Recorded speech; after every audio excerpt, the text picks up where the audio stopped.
दूसरी बात, हम तुम्हारा पीछा नहीं छोड़ेंगे। तुम अगर दरबार में अर्जी नहीं लगेगी, मुंह फुलाकर भाग जाओगे कि गुरुजी हमारी सुनते ही नहीं है, भगवान हमारी सुनते ही नहीं है, तुम घर चले जाओगे, हम तुम्हारे घर पे संस्कार टीवी पर आ जाएंगे।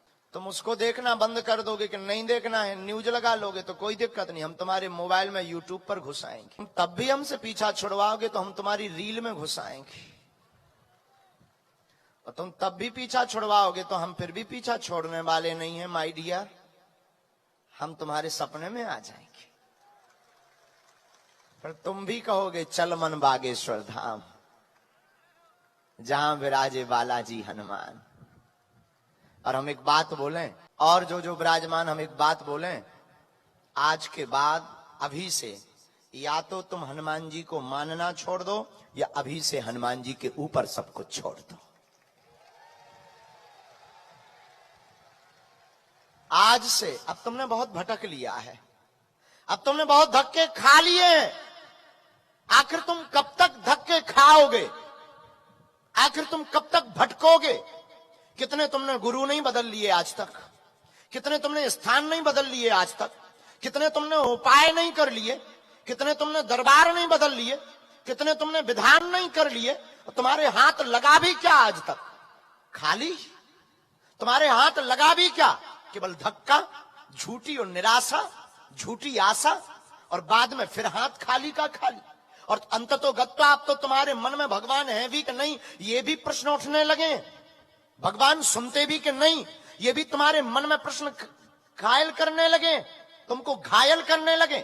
अब तो तुम्हारे घर वाले भी तुम पर ताना देने लगे हैं, अब तो घर वाले भी तुम पर हंसने लगे हैं, अब तो तुम खुद परेशान होने लगे हो। आखिर तुम कब तक भटकोगे?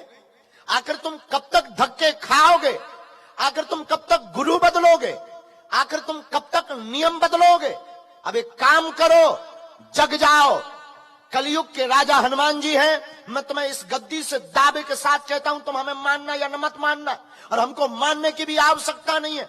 हम तो चलती फिरती हवा है, आज यहां है कल कहां है। लेकिन हम तुमसे प्रार्थना करते हैं, हम तुम्हारे अपने होने के नाते हम भारत के लोगों से कहना चाहते हैं कि तुम्हारे पास वो ताकत है कि दुनिया का कोई भी संकट तुम्हारा बाल बांका नहीं कर सकता, क्योंकि तुम्हारे पास संकट मोचन हनुमान है। और तुम्हें टोटका उपाय, लोग हमसे कहते कि आप ऐसी बातें क्यों करते हो? हमारी बातों से सिर्फ उन्हीं लोगों को दिक्कत है जिनकी दुकानें हमने बंद करवा रखी। और हम तुमसे फिर कहते हैं, इंसान कोई चमत्कार नहीं कर सकता है, ना तुम इंसान के चक्कर में पड़ना ही है तो हनुमान के चक्कर में पड़ना। बाल समय रवि भक्ष लियो, तब तीनहु लोक भयो अंधियारो, ताहि सो त्रास भयो जग को यह संकट काहू सो जात न टारो, देवन आन करी विनती तब छाड़ दियो रवि कष्ट निवारो, को नहीं जानते है जग में कपि संकट मोचन नाम तिहारो। कौन सा संकट मोरे गरीब को, जो तुमसे नहीं जात है टारो, बेगी हरो हनुमान महाप्रभु, जो कछु संकट होया हमारो,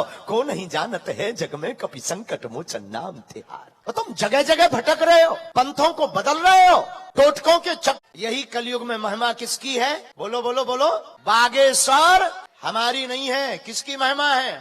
इसलिए हम तुमसे प्रार्थना करते हैं कि तुम नियम का पालन प्रारंभ करो, मन में राम नाम का जप करो, घर पर ओम बागेश्वराय। अगर घर में रोग है, बाधा है, हम मिल नहीं पा रहे, भभूति नहीं मिल पा रही, पर्चा नहीं बन पा रहा, तुम धाम नहीं जा पा रहे, घर पे लाल रंग के कपड़े में बागेश्वर धाम का नारियल बांधो, मोबाइल पर फोटो निकाल करके प्रिंट आउट निकाल कर बालाजी का चित्र रख लो। एक हम तुमको अचूक रामबाण बता देते हैं, दवाई चलने दो, डॉक्टरी दवाई बंद मत करना, चौपाई लिख लीजिए, बहुत ही पावरफुल चौपाई है हनुमान चालीसा की।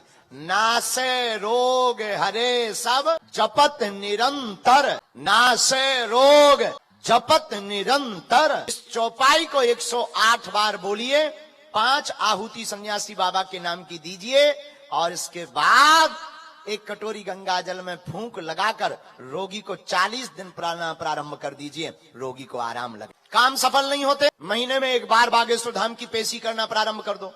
रोगी नहीं, रोगी के घर वाले कोई भी सदस्य बागेश्वर धाम की पेशी करना प्रारंभ कर दो, ओम बागेश्वराय मंत्र का जाप करना प्रारंभ कर दो, तुम्हारे घर पर बागेश्वर बालाजी की सेना आ जाएगी।